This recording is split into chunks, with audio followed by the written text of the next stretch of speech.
Halo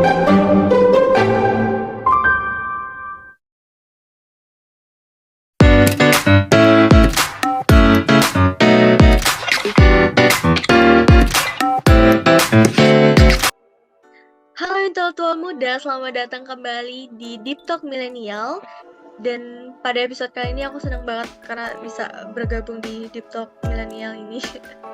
Dan di episode kali ini aku bakal membahas topik yang benar-benar penting dan relevan gitu dengan kehidupan sehari-hari manusia gitu ya. Yaitu depresi nih intelektual muda. Nah sebelum kita bakal masuk nih ke dalamnya, yang perlu intelektual muda ketahui bahwa ini tuh cuma pembahasan umum ya. Aku bakal bahas secara umum aja, bukan sebagai pengganti nasihat medis. Jadi, kalau misalkan kalian nih atau orang yang kalian kenal mengalami depresi gitu, aku saranin banget untuk cari bantuan yang lebih profesional gitu ya. Nggak cuma dengan video ini gitu. Nah, pertama-tama mari kita definisikan dulu sebenarnya depresi itu apa sih? Nah, jadi depresi ini bukan sekedar perasaan sedih atau lelah sehari-hari, tapi adalah sebuah gangguan mental yang mempengaruhi pikiran, perasaan, dan juga perilaku dari seseorang. Nah, menurut World Health Organization, lebih dari 264 juta orang di seluruh dunia mengalami depresi. Dan ini tuh angkanya sangat signifikan ya, dan sering banget depresi ini dianggap sebagai bisikan yang tidak terdengar. Mungkin karena gini ya, kalau misalkan kita mengalami depresi gitu, belum tentu orang lain tuh tahu gitu kalau kita tuh sedang depresi gitu, ataupun kita ada orang yang dekat dengan kita gitu ya, orang-orang terdekat kita gitu mengalami depresi, belum tentu kita tahu kalau misalkan mereka sebenarnya sedang mengalami depresi, karena kebanyakan orang nih di luarnya kan hahaha gitu ya, tapi kan kita nggak pernah tahu apa yang dia alamin, apa yang dia rasain gitu. Nah mungkin ini benar-benar menurut aku relevan banget dengan sebuah kiasan bisikan yang tidak terdengar gitu ya, karena ya gak semua orang bisa tahu itu gitu loh. Nah, seringkali juga nih tanda-tanda depresi ini seperti sulit banget gitu untuk diidentifikasi gitu ya. Mungkin ada nih teman, keluarga, atau bahkan diri kita sendiri yang mengalami perubahan-perubahan yang mungkin tuh terlihat kecil, tapi sebenarnya bisa menjadi indikator depresi gitu. Nah, misalnya terjadi perubahan dalam pola tidur, ataupun nafsu makan, energi, dan juga minat terhadap aktivitas sehari-hari. Dan misalnya dari pola tidur nih, mungkin dari kalian tuh ada yang tidurnya yang tadinya begadang gitu ya, terus tiba-tiba jadi kebanyakan tidur gitu kan, bener-bener hampir seharian kalian tidur terus, ataupun kalian yang tiba-tiba berubah jadi nggak bisa tidur gitu, insomnia gitu.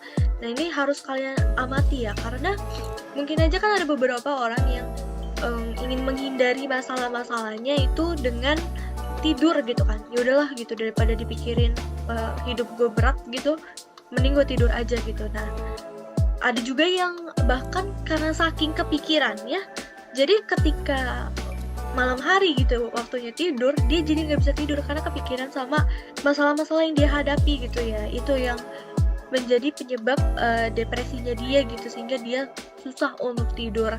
Yang kemudian nafsu makan nih, nafsu makan juga kan bisa jadi dia yang tadinya makannya porsi biasa nih, tiba-tiba jadi porsi makannya jadi lebih banyak. Karena ada beberapa orang tuh untuk mengatasi stres ya, depresinya, itu lebih ke makan ya. Jadi yaudahlah makan sebanyak-banyaknya, karena ini sebenarnya bahaya juga ya, terlalu banyak makan tuh bahaya. Jadi kalau misalkan dia depresinya terus-menerus, dia terlalu banyak makan, bisa menyebabkan obesitas juga terhadap dirinya, karena kan berat badannya akan selalu naik gitu ya. Dan pastinya nggak bagus untuk kesehatan dia. Dan juga ada juga yang sampai nggak makan gitu, ada yang nggak makan sehari, nggak makan 2 hari. Nah ini bahaya banget, apalagi kalau misalkan ternyata dia saking depresinya bisa nggak makan sampai seminggu. kan bahaya ya, karena nggak ada asupan ke tubuh dia. Mungkin ya karena itu tadi gitu, kita nggak mood gitu ya untuk makan gitu. Jadi kita nggak punya minat terhadap aktivitas kita sehari-hari. Misalnya kalian biasanya ngejalanin hobi kalian happy-happy gitu, misalnya kalian suka ngelukis atau lain, ini jadi nggak mood karena depresi itu tadi gitu. Jadi kita juga harus memperhatikan tanda-tanda emosional seperti perasaan putus asa, kecemasan, dan ketidakmampuan untuk menikmati hal-hal yang biasanya dianggap menyenangkan. Mungkin kalian suka sepedahan gitu, terus karena kalian depresi gitu, jadi kayak kalian mau sepedahan pun nggak bisa gitu, bener-bener nggak mood gitu ya. Jadi bener harus diperhatikan lagi nih, ini tanda-tanda kecil gitu ya, tanda-tanda yang sebenarnya kecil tapi bisa menjadi indikator dari depresi gitu. Karena kalau dibiarkan, kalau misalkan kalian nggak mengatasi ini gitu kan, bisa jadi tuh kalian bisa jadi depresi berat gitu. Karena depresi juga kan ada yang dari depresi ringan, terus abis itu semakin lama kalau misalkan dibiarkan dan semakin parah akan menjadi depresi berat. Karena bahaya banget ya kalau misalkan kita sudah merasa depresi berat tuh bisa yang namanya ke percobaan untuk mengakhiri hidup gitu. Jadi kan bahaya banget ya, karena kebanyakan orang-orang depresi juga udah mulai nih memikirkan kayak gimana sih caranya biar gue bisa keluar dari masalah-masalah gue, gimana caranya biar gue bisa gak ngerasain sedepresi ini, gak ngerasain sesetres ini lagi gitu kan ya. Pastinya mikirnya untuk menghilangkan mengakhiri hidup kita gitu kan. Jadi kita harus perhatiin ketika kita udah mulai ngerasa nggak mood buat ngejalanin kehidupan kita sehari-hari, udah nggak mood buat makan, mungkin kita bisa kenali nih indikator-indikator kecil ini. Bisa jadi kita depresi, ya mungkin kita atasin dulu lah kecil-kecilan dengan ya, kalau kalian suka apa sih mengatasi stres kalian dengan healing nih, kalian bisa healing dulu gitu kan ya, healing sejenak gitu, tapi jangan keterusan healing terus gitu ya. Yang penting kita bisa mengatasi depresi ini dulu, mumpung depresinya masih depresi ringan gitu. Karena kalau udah depresi berat berarti kita butuh untuk bantuan yang lebih profesional lagi gitu. Nah, depresi ini juga bisa nih dipengaruhi oleh berbagai faktor, baik biologis, psikologis maupun lingkungan. Nah, dan peristiwa kehidupan yang sulit juga gitu yang dialami oleh seseorang dapat memainkan peran dalam perkembangan depresi ini. Jadi karena kebanyakan orang-orang depresi itu adalah orang-orang yang punya banyak masalah. Ya pasti ya, kalau nggak ada masalah kayaknya happy-happy aja gitu kan. Nah, ya mungkin ya yang tadi kelihatan di luarnya hahaha, cuma kita nggak pernah tahu masalah apa yang dia hadapi gitu kan.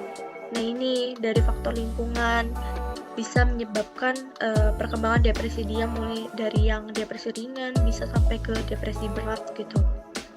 Nah, jadi hal ini penting ya, penting buat diingat bahwa dukungan sosial dapat memainkan peran besar dalam mengatasi depresi.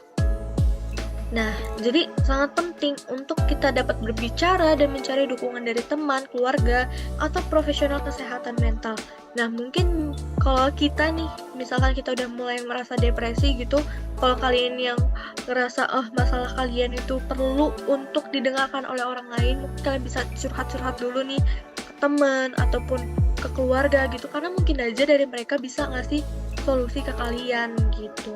Atau kalau misalkan kalian ngerasa aku nggak punya tempat curhat, aku nggak punya aku nggak punya orang yang mau ngedengerin aku, terus habis itu ataupun aku nggak bisa ceritain masalahku nih ke sembarangan orang gitu, mungkin kalian bisa ke profesional kesehatan mental. Mungkin kalian bisa cerita ke psikolog, ataupun kalau kalian udah butuh obat-obatan itu kalian bisa konsultasi ke psikiater gitu. Nah, sekarang kita balik lagi untuk fokus gimana sih cara langkah-langkah yang bisa kita ambil untuk mengatasi depresi. Yang pertama itu penting banget untuk kita cari bantuan dari profesional tadi itu ya. Nah, mungkin dari psikoterapi dan juga obat-obatan tuh dapat membantu mengelola gejala-gejala tersebut gitu. Nah, ada beberapa terapi juga yang bisa dilakukan untuk mengatasi depresi gitu, dan biasanya ini kalau kalian sudah berkonsultasi juga ke ini ya, ke profesional gitu ya. Di antara itu ada Cognitive Behavioral Therapy atau CBT. Nah, CBT ini adalah pendekatan terapeutik yang berfokus pada hubungan antara pikiran, perasaan, dan juga perilaku. Nah, terapis akan membantu klien untuk mengidentifikasi pola pikiran negatif dan menggantinya dengan pola pikiran yang lebih positif dan sehat. Nah, tujuannya itu untuk mengubah pola pikiran dan perilaku yang kontributif terhadap depresi dan membantu klien mengembangkan strategi coping yang lebih sehat. Nah, selain itu juga ada terapi interpersonal atau interpersonal terapi atau yang bisa disebut IPT. Dan ini bertujuan untuk meningkatkan keterampilan komunikasi dan juga hubungan interpersonal. Nah, terapis akan membantu klien dalam memahami bagaimana hubungan sosial dapat mempengaruhi perasaan depresi dan memberikan dukungan dalam meningkatkan keterampilan interaksi sosial. Nah, dari tujuan terapi ini untuk memperbaiki hubungan interpersonal dan mengidentifikasi dan juga mengatasi masalah hubungan yang mungkin berkontribusi pada depresi ya.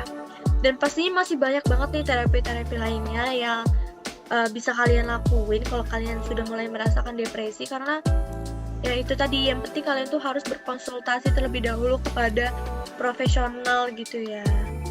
Nah, harus selalu diingat bahwa meminta bantuan itu adalah tanda kekuatan ya, bukan kelemahan. Jadi kalian tuh bakal lebih kuat kalau kalian meminta bantuan. Bukan dengan kalian meminta bantuan artinya kalian tuh lemah, enggak. Itu artinya kalian kuat, kalian masih bisa untuk bertahan gitu.